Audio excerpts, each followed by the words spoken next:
Now we're live. There we are.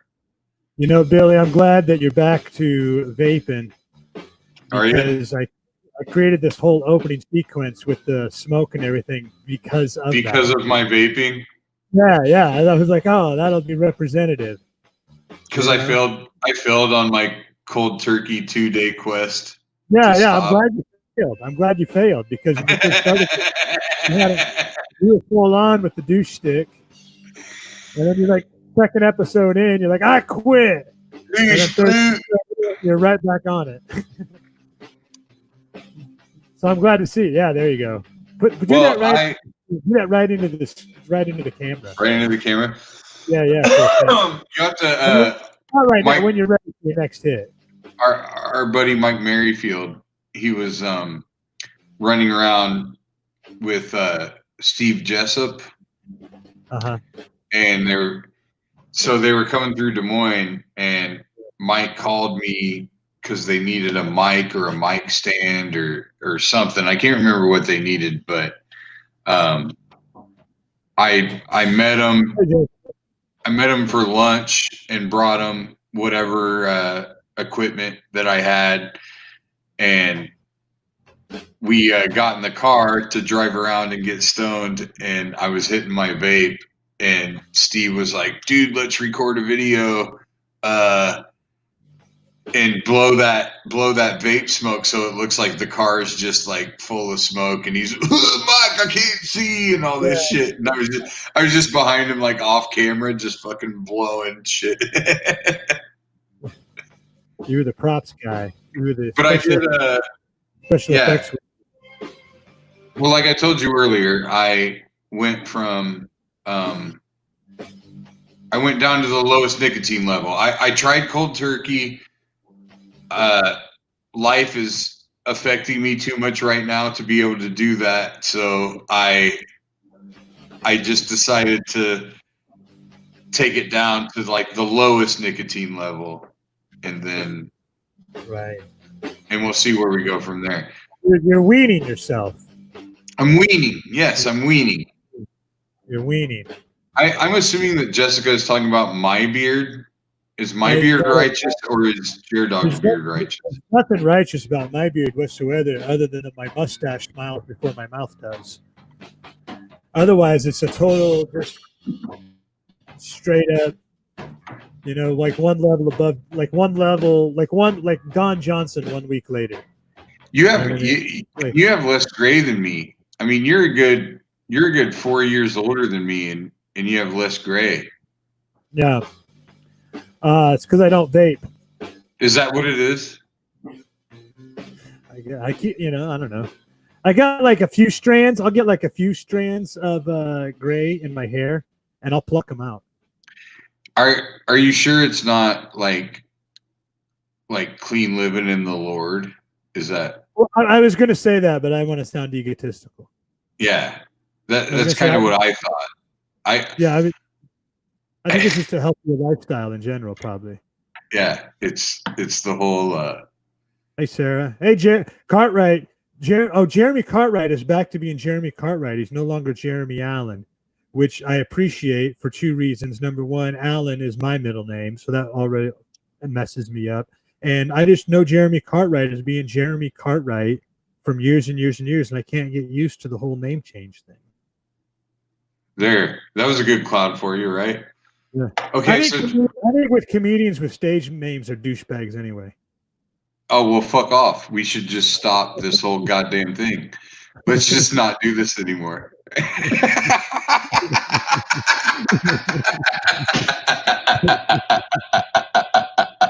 You know what?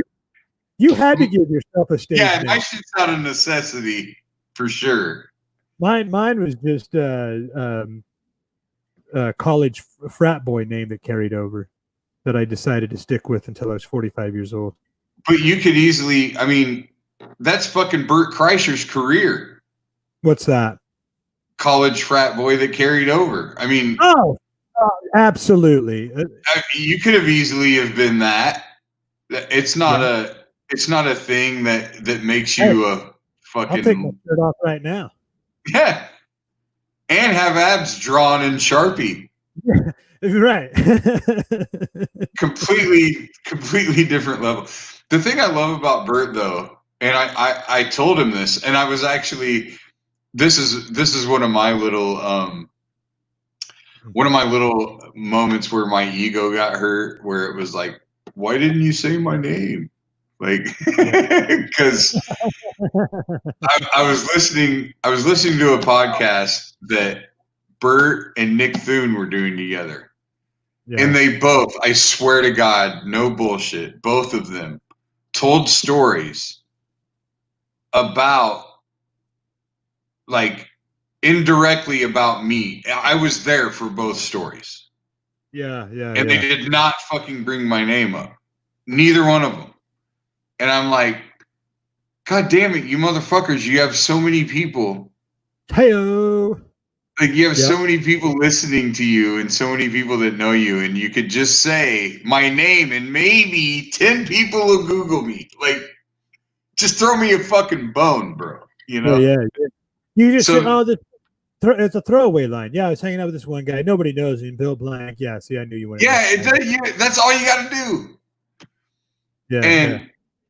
And so they're talking, and Bert was bringing up the whole taking his shirt off thing.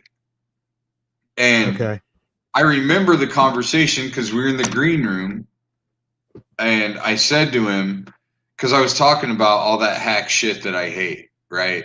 And like, you know, the guy that does 45 minutes of bullshit and then strips his clothes off the last 10 minutes and sings some songs, and everybody thinks it's the greatest thing they've ever seen. Right. So, like, with Bert, he takes his shirt off out of the gate. Yeah. Right off the bat. And then follows that the rest of the way. So to me, that's a whole different, you know what I mean? Like, you take it off and then you do the whole show without your shirt on. He just performs that way. It's like he's more exactly. Yeah.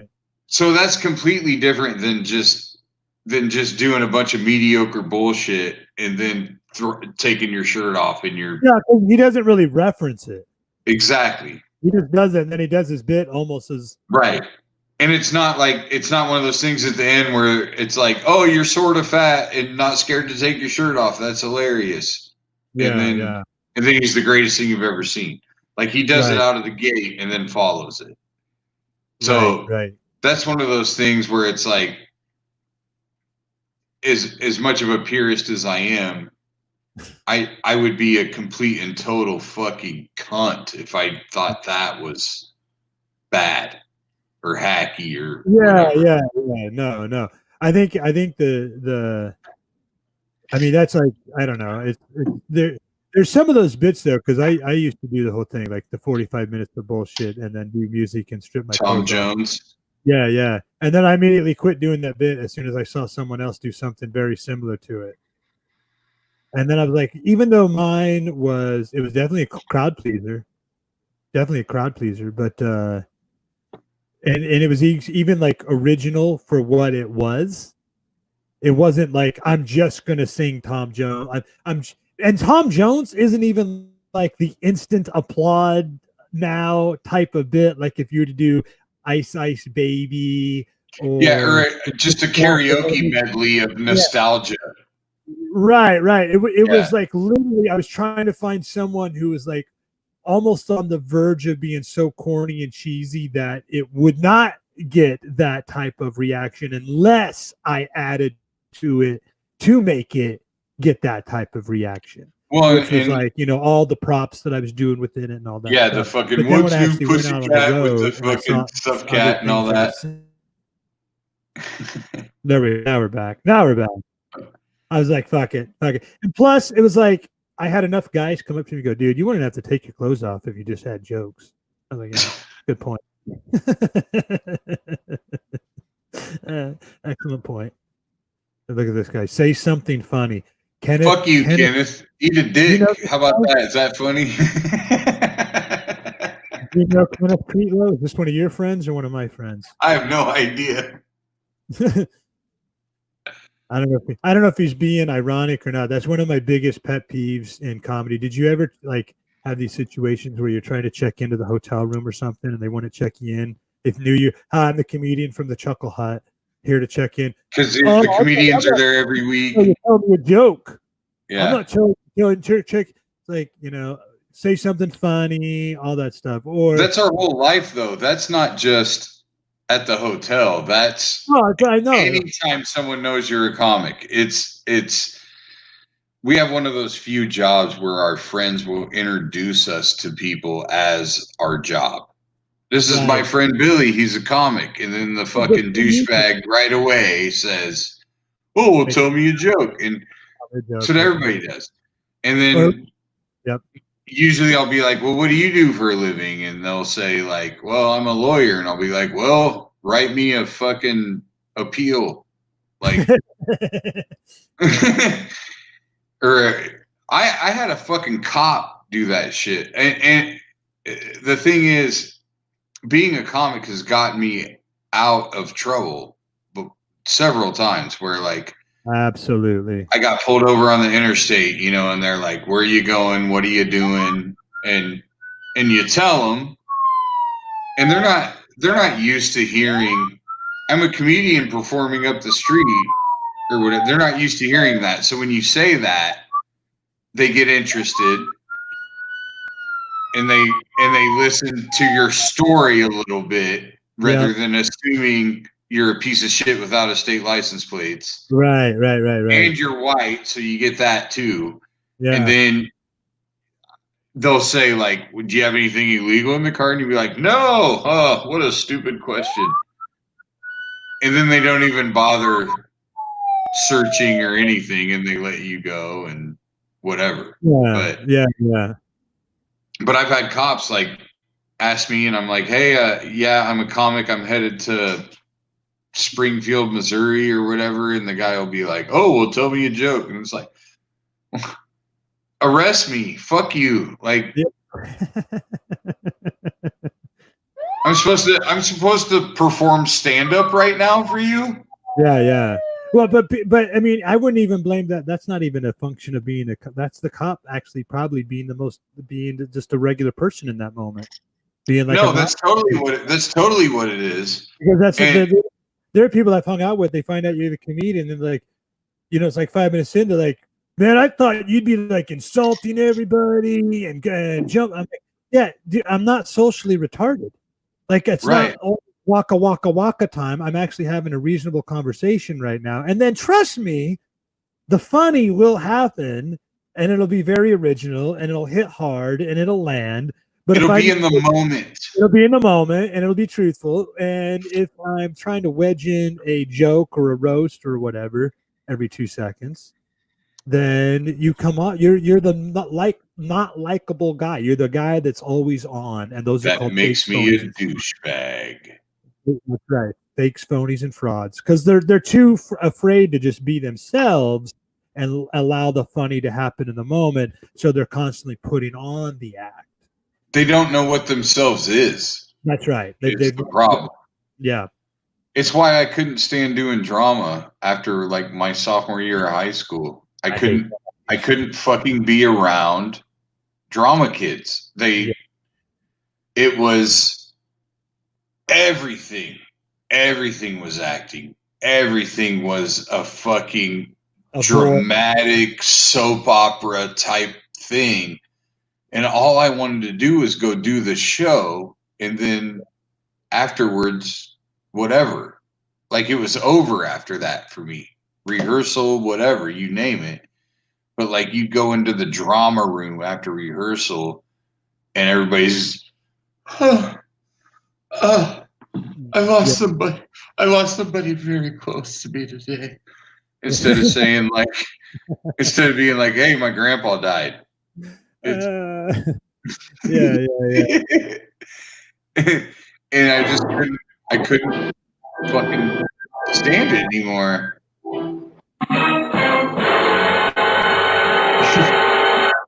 Everything and also, has to be dramatic. The thing that I noticed most about that world was I was one of the few people that were doing plays and whatever else that also played sports. So I was like a jock and what do you call it, drama geek? I don't fucking know. So like I was both. And a thespian. A thespian, yes. And so the drama people were always preaching open-mindedness and all this stuff, and everybody was so like uber liberal and overly accepting. And then unless you're a jock. 100%. So we come to the point where we do the play, and literally all of my teammates from my baseball team came to the fucking play to watch me. Yeah. And had the time of their lives and loved it. Yep. And not a single one of the drama kids ever came to a single one of my baseball games. Right. And so that right there was kind of where I went, wait a minute, like, you guys are way bigger assholes than these guys that you're labeling as assholes all the time. Right. That's where the stereotypes flip-flop. Yeah, I was like, they loved coming to watch me perform. My teammates loved it. That's right. And they would come up to me afterwards and be like, dude, you were great. And like telling me how fun and funny and all that. And like, not one single drama kid was at a baseball game going, hey, great play at third in the fourth inning. Like, right. Or even going, what's this baseball thing? I've never really been into sports, but since I know you and I like you and we're friends from this thing, yes, let me come check it out, see what that's all about, and let me see if I can get into it a little bit. Yeah. And if you think about it, like sports is drama, like sports is. Oh my God, yes. And it's real. It's unscripted drama. Exactly. Like sports is the only reality TV that's actually real. Yeah. Because reality TV is at its best 50% scripted. Yeah, and they're poked and they're prodded and they're put in situations. They set up scenarios. I mean, it's all. That's what you do in improv class. Like, okay, you're a this, and you're a pissed off construction worker, and you're a police officer, and you guys got to have a conversation while you're stuck inside a maternity ward. And then that's what you see the reality show. You know what? And that's a perfect thing to into a deal. That's a perfect thing to bring up too, because what exploits stereotypes more than fucking improv? And those are supposed to be the most woke motherfuckers in the world. No, yeah, and they totally play. Except they play fucking stereotypes like you wouldn't believe. Everything's a stereotype at an improv fucking show. It's a cartoon. It's a caricature. They don't even do like the person in the situation. They do like what they imagine the person to be like in the situation, which usually the cartoon or movie version of what the person. So they're like you're a Mexican field worker, and so they fucking act like Speedy Gonzalez. Like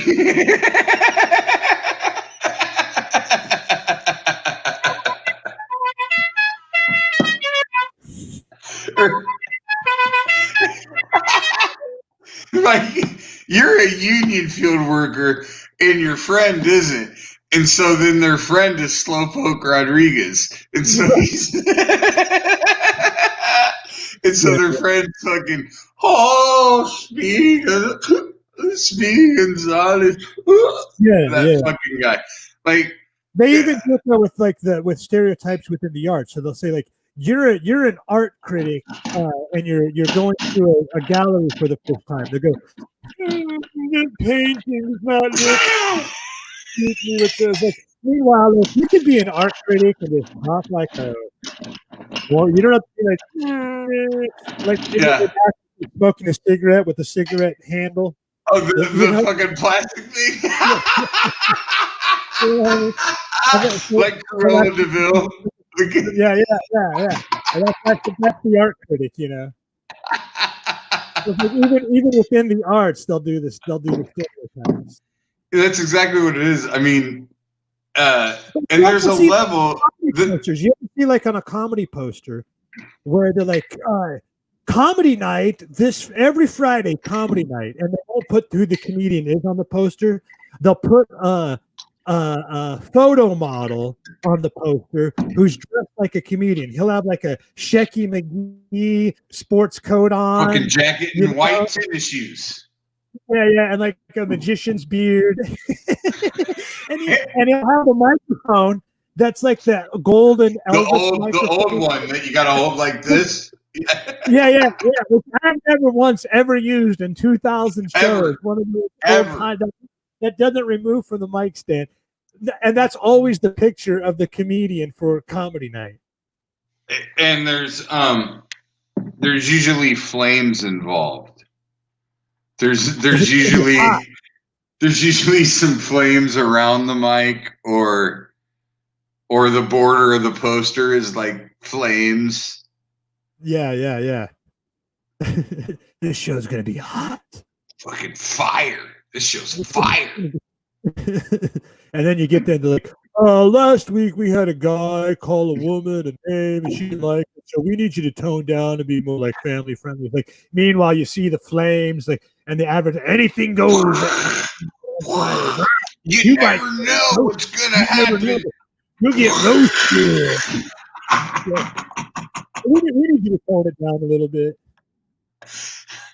You never know what these guys are gonna say. It's unfiltered. Raw. Oh my. That's comedy. That's comedy. That's people who don't know what. That's the same as what we're talking about, though. Those are the people that, when they introduce you as a comedian, the people that you're getting introduced to, they don't really know what it is, and so it's a lot of projecting about what the job is. It's a lot what they think. Yeah. And sometimes I feel like I've been guilty of completely destroying their illusions. You know what I mean? Me and you both. My wife would get mad at me because she would act as if she would think that I was bragging about the fact that I didn't make a lot of money. And and what I was really doing, and what I would try to explain to her over and over and over, and you know this as a comic, if you're going to respect me for what I do, like, you haven't seen me on stage. Yeah. But because you found out I'm a stand-up comedian for a living, you gave me this instant respect because I did something that you're not able, or you can't even figure out that it's even a real thing, 90% of people are afraid of public speaking, let alone doing jokes. Right. And so when you meet someone that you don't know as a person, but you know that that's what they do, your respect for them is based on the fact that you think they make a whole bunch of money. Like, oh, well, he makes a living doing stand-up. He must do really well financially. You're goddamn right. I want their respect to be about what I do, not how much I get paid to do it. So my whole thing when that would come up was, I'd be like, look, I just make a middle to lower middle class living. I do this because it makes me happy, and I don't want to answer to anyone. Oh, good for you. Christian Bale. Be a fucking professional, man. So, but that's what it was, is I want their respect to be for actually seeing me perform and me being good at it. I don't want it to be because they think I make a bunch of money. So I just dispel that out of the gate. I'm like, no, I don't make shit. I probably make less than you, but you're miserable and I'm not. That's the fucking difference. Right. That's what you should respect. You should respect the fact that I did what made me. I had the balls to do what makes me happy, and you fucking gave up. And and see, I feel like that's something that is missing, and one of the things that people get frustrated about as they grow up is, when you're a little kid, you're always asked, "Hey, what do you want to be when you grow up? What do you want to be when you grow up?" Like the thing that you are is what your occupation is. Everybody Yes. defines themselves by their occupation. Nobody ever says, "I just want to be happy." Right. I think deep down, everybody has that inner rock star in them, and then maybe they wind up and they go banker because it's like the responsible job. Maybe they go do like the gig that they know they can get, working in the factory or we're working in the office or their doing dad's company or whatever. Yeah. But inside they still want to be that rock star. They still want to be whatever their version of being the rock star is. And one of the things where I think that something that needs to change, if I were king of the world, is that we start teaching our children how to release their inner rock stars as children, like what you did with your son. You want to be a pro wrestler, boy? You go do it. And let's see what happens. Now is the time.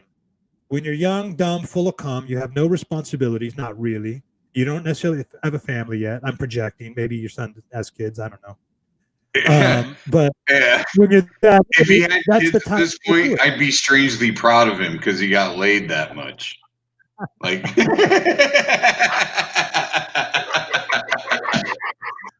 I'd also be pissed because I'm like, dude, I told you to fucking pull out, bro. I told you.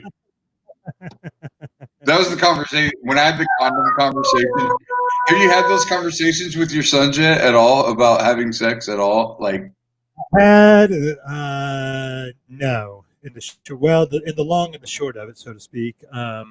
Like birds and the bees type, but not like. Oh, yeah. That was the birds and the bees type thing. Was a long time ago. As far as like the, how to properly pick up girls, that conversation hasn't been had yet. Well, I feel like it needs to because we were having a campfire. In our current climate, for sure. Yeah, it needs the prop. But that comes from a consent perspective, like not really. It's not like we want to have the conversation where we're like, this is how you get girls. Like when you say this is how to properly pick up girls, you don't mean this is what you do. What you mean is this is what you do so you don't get in trouble afterwards.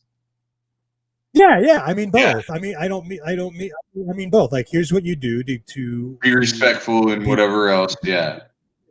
Also, what you do to get their attention and build attraction. And then when I say it doesn't necessarily have to equate immediately to doing something physical or getting laid. It could just mean like how to. Really, it's how you treat everybody. But there's some types of people. There's some that they have the feelings inside them and they haven't done all the incremental step-by-step stuff to build attraction to where the consent just comes without it having to be like this formal courtship, which is all old-fashioned. And then it's not really that big of a deal. You know what I'm saying? Like, well, yeah, I mean, there's nice guy. Well, if you're just yourself and a nice guy, that guy typically gets lost in the shuffle. Well, there's also when it comes to what's consensual and what's not and whatever else, usually it's pretty evident that everything's fine. Like the signals are getting put off and everything's good, but you can always do. You can always go, is this okay? Is this okay?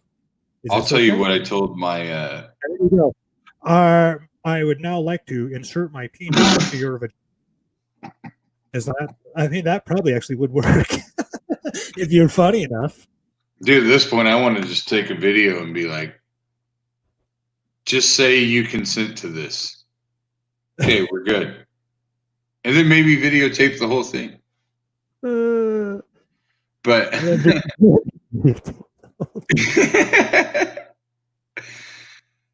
I'll tell you straight up. I need consent before I release this on the internet. I will tell you straight up what I said to my son. I said, do yourself a favor and don't ever have sex without a condom, because once you do, you're never going to wear one again. So once you go bareback, you never go back. That's what I thought. I was like, dude, you're never going to fucking want to wear one ever again once you do it without one. So let your first experience and everything until you're ready to fucking have babies, let that be all there is up until then.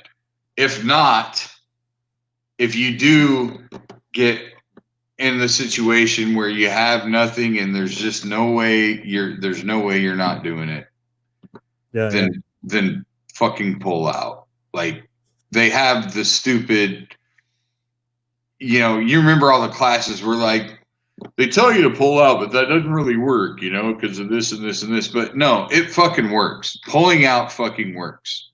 Sometimes. No, most of the time. The overwhelming majority of the time, pulling out works. Right. The reason they tell you that the pull-out method doesn't necessarily work is because it doesn't. Yeah, like the 5% that it doesn't. Yeah.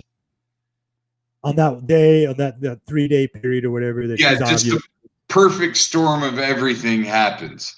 Right. So I'm not saying that's not a possibility. All I'm saying is, how about you just lower your odds? Like, just try to play the odds. Yeah, I mean, if you pull out, that means 95% of your semen is on her stomach and not inside her vagina. So you're most likely in much better shape in the long run, is all I'm saying. Game over. But I remember that conversation, and Words of Wisdom by Bill Blank. That's why I asked if you've had those at all, because I know you're much like me, where you're like, on some level, we have to just tell our sons straight up, like, this is how it is, man. I'm sorry. Like, this is the way it goes. Yeah. So, I haven't had that conversation, specific one yet, because he hasn't really expressed an interest in that. He's so into his schoolwork and all that stuff, and now with a shutdown. Caius is your oldest, right? Yeah. How old's Caius? He's gonna be 17 in like a month. What? So going into 17, he hasn't expressed any of this? Not like, this. I think the desire is there I know the desire is there because his mom's caught him on. I'm gonna give up. I probably shouldn't say things. Go ahead. You know what? You remember it's only on social media. Last time we performed together, did I not tell the story about my son calling me about jerking off in my dad's basement? I know I did the bit when you were there. I know I did it. It doesn't mean that you paid attention. I wouldn't expect you to by any means, but like, I did it. Yeah. But I asked him if it was okay, because I thought it was fucking hilarious, like, instantly. Yeah. So he's going to be 17 next month. Is he going to be a junior or a senior? He's going into senior year. Okay. And he goes to Ames? Yep. Now we've said his name. We've said where he goes. Oh, fuck. I'm sorry. Totally threw him under the bus. We can. I don't. I'm sorry. I didn't. No, that's I all don't. me. I did it. I said his name. I did all that shit. I'm sorry. I'm actually fine with that. Like I think now is a time in your life that you should just be concentrating on building up your future. Build up yourself first. Work on yourself first, then go after girls. Oh, dude, Don't like you get your own shit together, and then bring somebody into that. You know. I agree 100% with that perspective. But I also only think it only works if it's a conscious effort. And not, you know what I mean? And not like, and not happening just because you're not getting any play or you're not confident enough to try or whatever else. You know what I mean? Yeah, for sure. Because if you're just not ready, it's just, you know, it's. And if you're not, 100%. Like I remember, I was so fucking underdeveloped, and I was such a late bloomer. I mean, going into high school, I was barely 5 foot and barely 100 pounds. In my sophomore year, I was dating a girl that was a junior who wasn't a virgin and was like trying to get me to have sex with her, and I wasn't ready. And it wasn't my lack of readiness wasn't about anything psychological or any type of like I'm just not ready yet for this. It's such a big commitment. Like none of it. I was scared my dick was too small, or I wasn't fucking all the way through puberty yet, or like I was afraid that I would actually try to have sex with her and not be able to, or like I was so fucking, I had no idea. And how you doing? I eventually got over the hump, but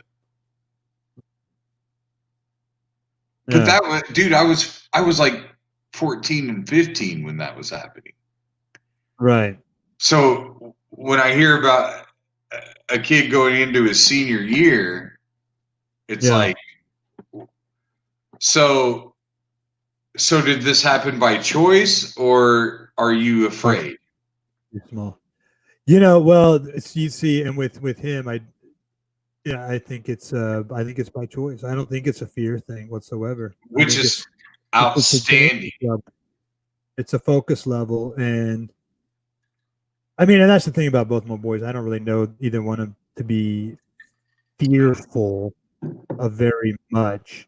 Now, that's not to say that there's not some anxiety around certain deals. So, but that's also natural. And so it's like, why try to force an issue? Just keep doing your thing. You shouldn't force anything at all in that regard. Become a quality individual. Well, when I say I don't mean like that. Hey son, why aren't you getting any pussy? Get the fuck out. Just do it. Just do it. When I was your age, when I was your age, I was fucking all kinds of bitches. What's wrong with you? I've got balls of steel.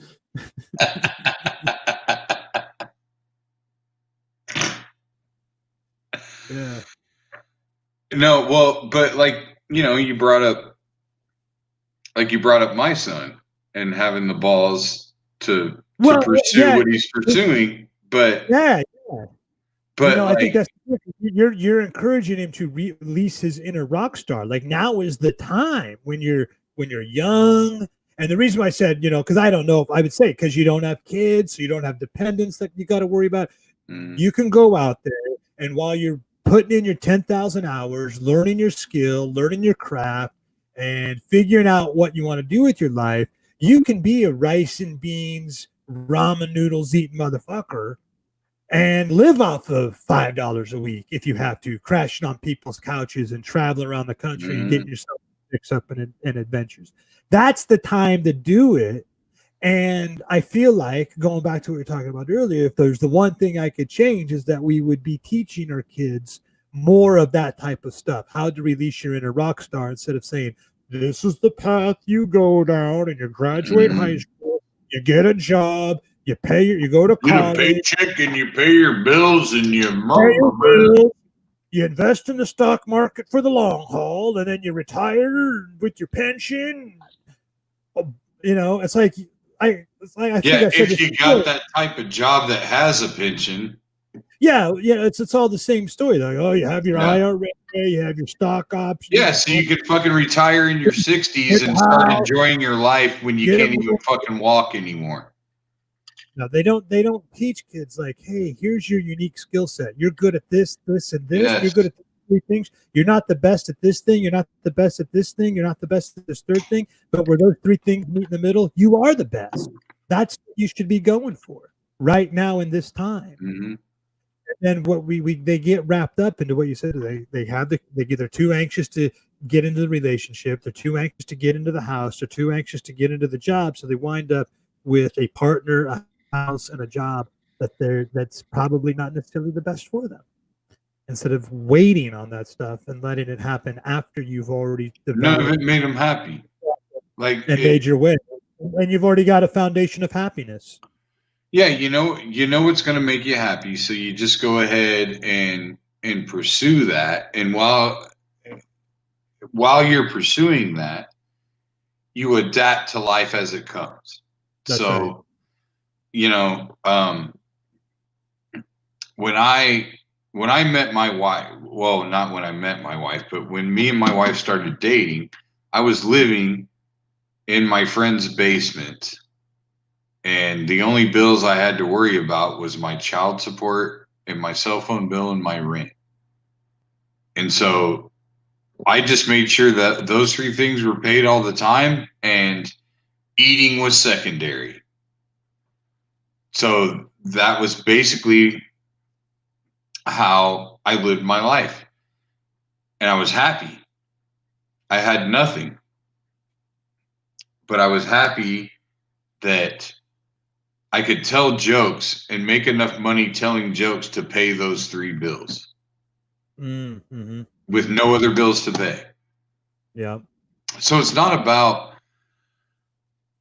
having this certain amount of money that you have to make or whatever. Because what happens is so many guys get into comedy after they've already purchased things and become responsible for things and all this stuff. So they can only take gigs that work with whatever pays their bills. Already pre-existing lifestyle. Exactly. Instead of creating a lifestyle that works with comedy.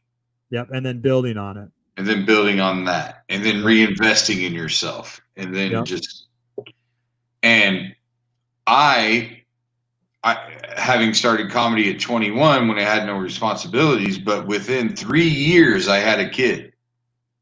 Yep. So by 24, I couldn't just invest in myself anymore. I had to tell I couldn't tell jokes unless there was a dollar amount attached. Mm-hmm. Because if I did, I was taking away from my household. Yep. So I never got that opportunity.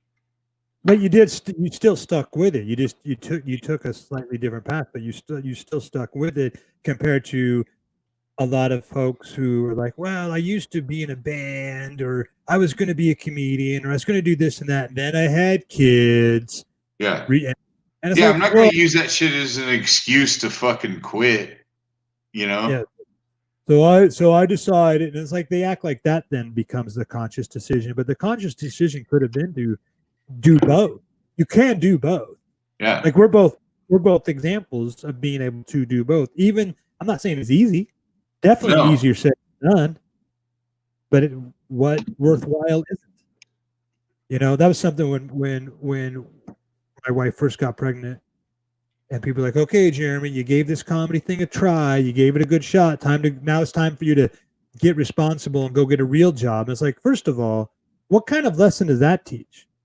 What kind of Exactly. when life hands you an unexpected twist, you just give up on everything you were doing and you go sack groceries for a living. You go pump gas for a living.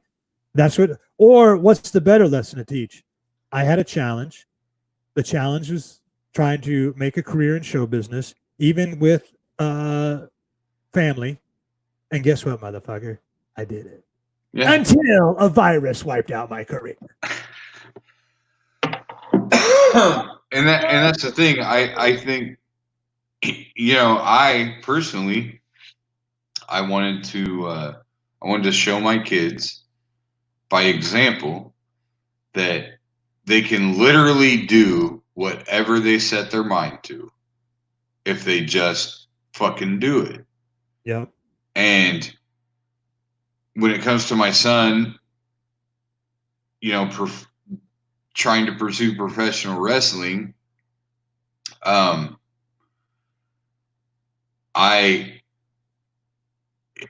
it's like everything leading up to it was worth it, because I played the long game from the moment he was born. All I wanted to do was show him that he can pursue a dream. He can go after whatever he wants to go after, and society doesn't get to dictate whether or not he's successful at it. Yeah. He decides what success is. Or whether it's a worthwhile endeavor. pursuit. I wouldn't get to tell you whether it's a worthwhile pursuit or not. Only you get to tell yourself that. And you know, if I go back to when my son, you know, when I first divorced his mom, I think he was 3 when we got divorced. And from that moment on, I mean, that divorce itself was predicated on my career. It was, my ex-wife knew the only way she could hurt me was to use my son to make it so I couldn't do comedy for a living, just based on visitation. So, like, I see what you're saying. I grew up with divorced parents, and I went to my dad's house every other weekend. And that was very easy because my dad was a 9-to-5 guy. Well, for me, in order to pay my bills telling jokes, my only guaranteed free days were Sunday, Monday, Tuesday. And those aren't even guaranteed, really. But for the most part, they are. So the fight that we had was about my visitation schedule. I wanted every other Sunday, Monday, and Tuesday, and then one weekend a month. So that automatically made it so that there's one weekend a month I can't work at all, period. And then every other Sunday, Monday, and Tuesday, which, if you add all that up, basically lends itself to being half of the time. But I'm the one paying child support. And when you're self-employed, you actually go to the courthouse and write a check or send a check to the courthouse. It's not like child support recovery where they garnish your wages and shit like that. Oh, yeah. So you actually have to go down there and write the check. Really? You can't drop it in the mail? Yeah, you can drop it. That's what I'm saying. Like, you either go down there and write it, or you drop it in the mail. Oh, yeah. Send a COD? For the for the last several years, I've just dropped it in the mail. But when I was single, y'all take Cash App? I would. How about I just drop off 6 gallons of milk and you just write it off? Does that work? But I'd go in, and every day I'd write the check. Every month when I'd pay my child support, because my ex-wife at the time, child support is figured on a formula. they take your income, your spouse's income, and they have some kind of mathematic formula that they come up with the dollar amount. And Yeah. they, based on my income, the dollar amount was very low. And my ex-wife took check stubs from me having a full-time job when we first got married. And they took all that into consideration, and my child support was doubled based on that. And my lawyer said to the judge, well, with all due respect, Your Honor, you know he can't afford that. And the judge goes, well, I guess he'll have to get a real job then. And so from that moment, I was like, all right. Yeah. All right, fuck you. I will pay this amount, and I will do it telling jokes. And I'm going to tell jokes at your funeral someday, you piece of shit. So So for the last, my son turned 18 in May. So for the last 15 years, almost monthly, I would go to the courthouse and I would write the check. And then I would go up the street to a bar that my friend owns, and I would take a shot, which was for the fact that I just paid my child support telling jokes, and fuck that judge. And B, because I just wrote a check with nothing to show for it.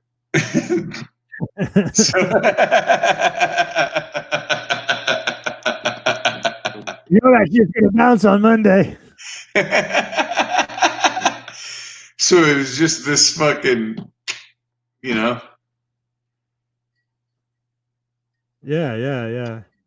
It's kind of that chip on your shoulder thing. It's that type of stuff that motivates you to do well too. I don't think it's just self-driven. I think it is. Oh, not at all. In a way, the naysayers are also motivators. They're like reverse motivators. The naysayers, because you have someone that you can go prove wrong.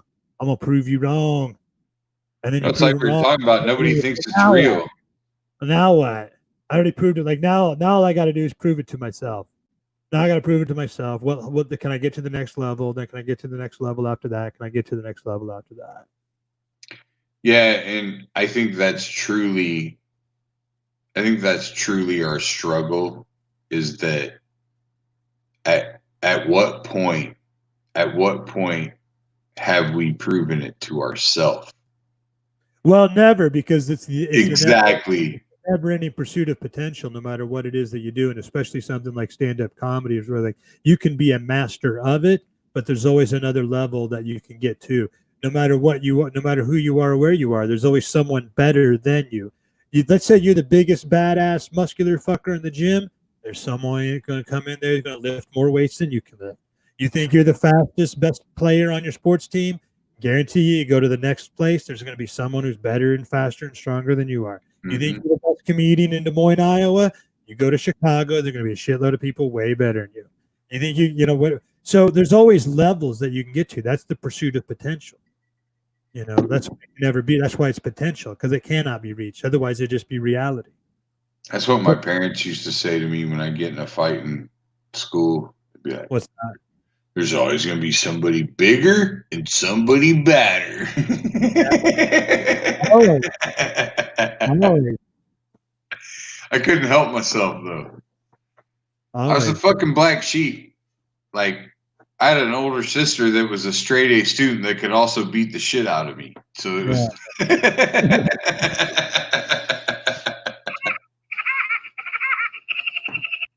That's, it's another one of those reasons why I don't think you should really be comparing yourself to other people anyway. None of us should. I mean, none of us should really. But compare who you were the day before, not to who someone else is today. No, I mean, that's 100% true, and that's what we should all be doing. But it's damn near impossible as a human being to be able to compartmentalize like that. No, I know. It takes exercise. It takes a conscious effort to do it. You mentioned that earlier. Yeah, there's like things like meditation, focus. Right. I found that writing every day helps me gather up all those thoughts that start accumulating in my head that are negative, and then you start writing that stuff out. Like if you were to, if you ever watch these movies where like they're like, "Ooh, we go into the suspect's house and we found his notebook."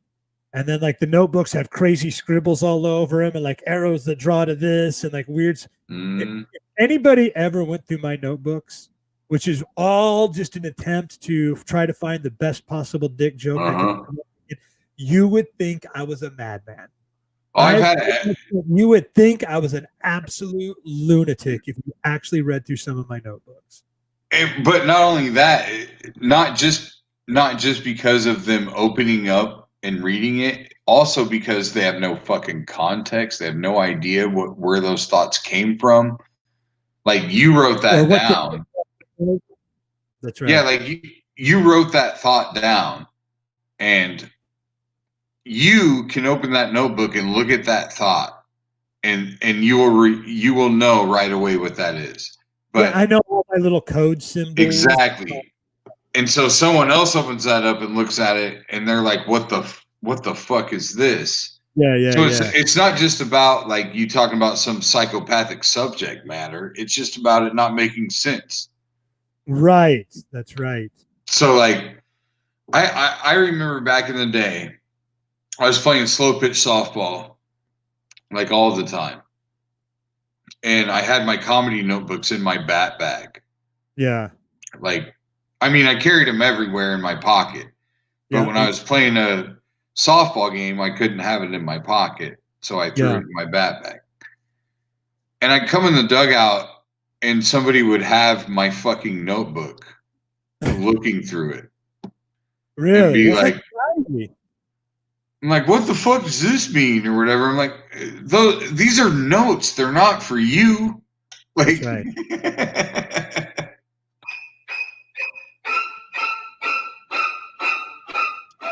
That's your diary. That's your joke journal. why are you looking at my notebook, you fucking psycho? That's right.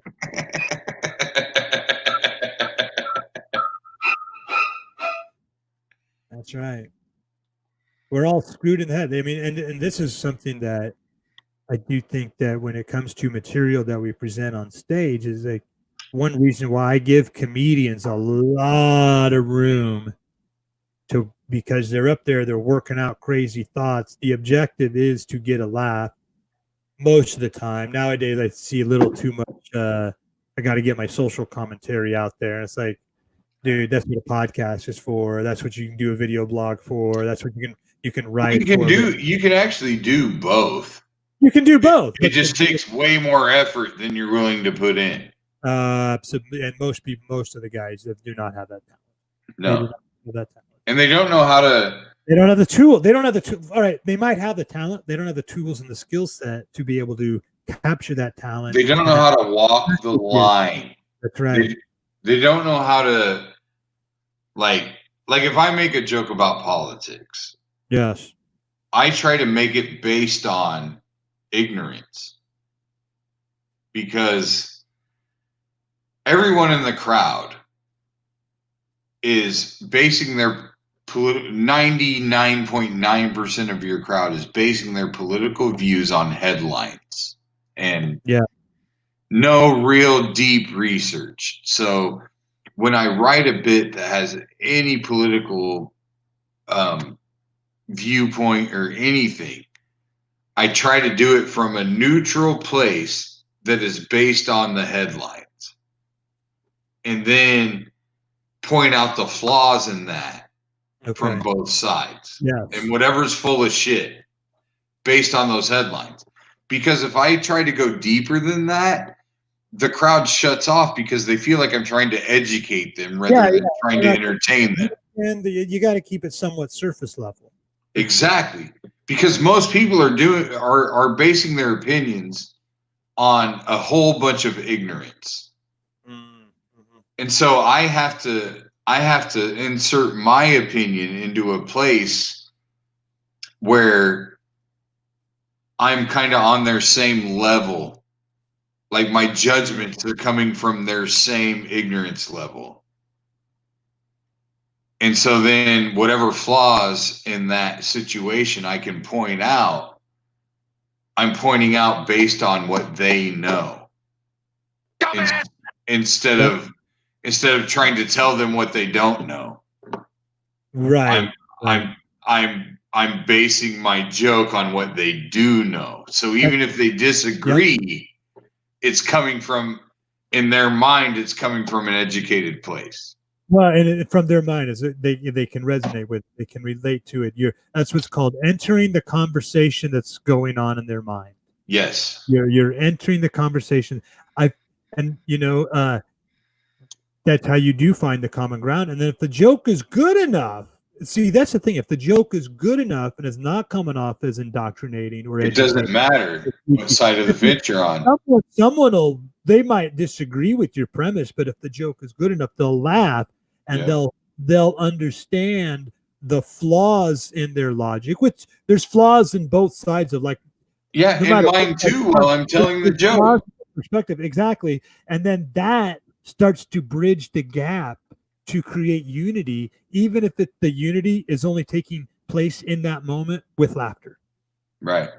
In that 30 seconds, everybody's on the same team. Just exactly. And that's why George Carlin. That's why George Carlin is my hero, because George Carlin had something to say, and it didn't matter if you agreed or disagreed with his point of view. You had to, at the very least, go, well, it makes sense. And the way he put it. Yeah. And it's funny. Yep. It was funny and right at the same time. And that was always what I wanted to do, was be funny and right. And it didn't have to be that I had to be right about a certain opinion or anything. I just needed to nail something. I needed people to go, yeah, he's right about that. Like I could be talking about the chick working the counter at a convenience store, and as long as everybody in the audience is like, oh fuck yeah, he's right about that. Like it doesn't matter if I'm leaning some way politically or socioeconomically or anything like that. What matters is they all have experienced that same thing in that same moment at some point. To where, and then they resonated with them, and it evoked that involuntary response that we call laughter. And it needs to be an involuntary response, otherwise it's contrived and phony. It's a ha ha ha. I'll give you the courtesy laugh just because I feel like I'm supposed to. Yep. But if you find a universal truth, like if you can find, like I had this whole joke where I basically called Hillary Clinton a cunt, but I would like spell it out kind of or whatever. Yeah. And it was done in a way where someone who supported her thought it was funny, because it was like, yeah, she is a cunt. Fucking love her for being a cunt. And then the other people would be like, yeah, she's a cunt. Like, so you just kind of find a way to get everybody, but you have to package it properly. That's right. That's how I always did my pot jokes. It's like it was also very much a calculated move, in the sense that whether you were into that or not, you knew enough about it that you understood the joke. If for the most part, exploit the stereotype. Like, I totally exploited the stereotype. Yeah, even though you don't want. But like then I also put around and crash it. See, that's another part of it. Let me exploit the stereotypes over here and set that up. And now let me turn that, what I already set up myself, let me turn that upside down and trash everything that I just said Yes. and show you the reverse opposite. Show you the difference. And Yeah. give it, and then everybody's, it doesn't matter how they felt. Well, for the most part, when it comes, the reason why I brought that up is the people who were, that was always a good one because it would be edgy in a sense, but it was usually the kind of thing that if you were accepting of that material, you were going to be probably an open-minded person about almost everything, even if that was not part of your lifestyle or something that you're into, or even maybe it was something you disapproved of. If you were in there and you were laughing at those jokes, I knew that I was going to get away with just about anything else the rest of my set because I was an open-minded audience. Well, and so, they would also like you, like that was the thing for me. I always hated it when a comic would do some type of stoner reference, like, oh, he's back there talking to the table or something, just fucking stupid like that. And I always wanted to prove, like, I always wanted to, like, admit to being a pothead, but also show that, like, potheads aren't a bunch of fucking morons, and not a bunch of just laid back, whatever, like people, like all the potheads I ever hung out with in my life were all really successful. Like I never, I mean, there's a few guys here and there, but it was because they got into other shit. It wasn't because they're a pothead that they fucked, Yeah. I would get tired of it too because it was like any mistake you ever made or anything that you did that might have been fucking pothead. I forgot pothead. Yeah. And it was like, okay, well, why'd you forget your wallet in your car then? Is it just because you're stupid? Is it just because you're stupid? Because I forgot it because I smoked pot. Why'd you forget yours? Because you're an idiot. Yeah.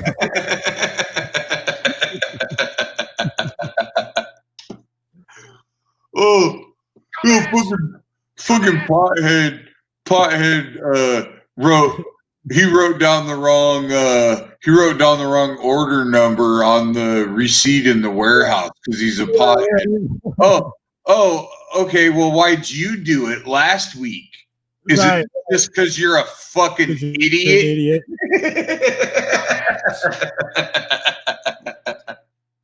Yeah. All right. At least I did drugs first. At least I fucked it up because I did drugs. Apparently, you fucked it up because you're just a fucking moron. That's it. All right, man. Let's wrap it up. Any final words as you toke on your douche stick? Oh, blow it right into the screen on the next one. That's what the whole thing was set up anyway. That was the whole point. Come on, take another hit right now. Do it. Do we not have? Yeah, we have no more comments. No nothing. No more comments. No more viewers.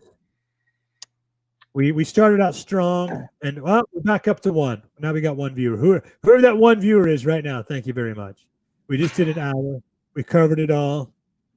We covered. And I'm confident we didn't repeat any stories. So I think I'm fairly confident. And I don't think we'll want to after this one. We might have referenced one or two, but we definitely didn't tell the whole thing again. So I think we're good. That's right. So I think we're good. Good, Billy. Always good talking to you. You too, man. Let's wrap it up right there, and we'll be back again someday soon. Everybody, thanks for watching.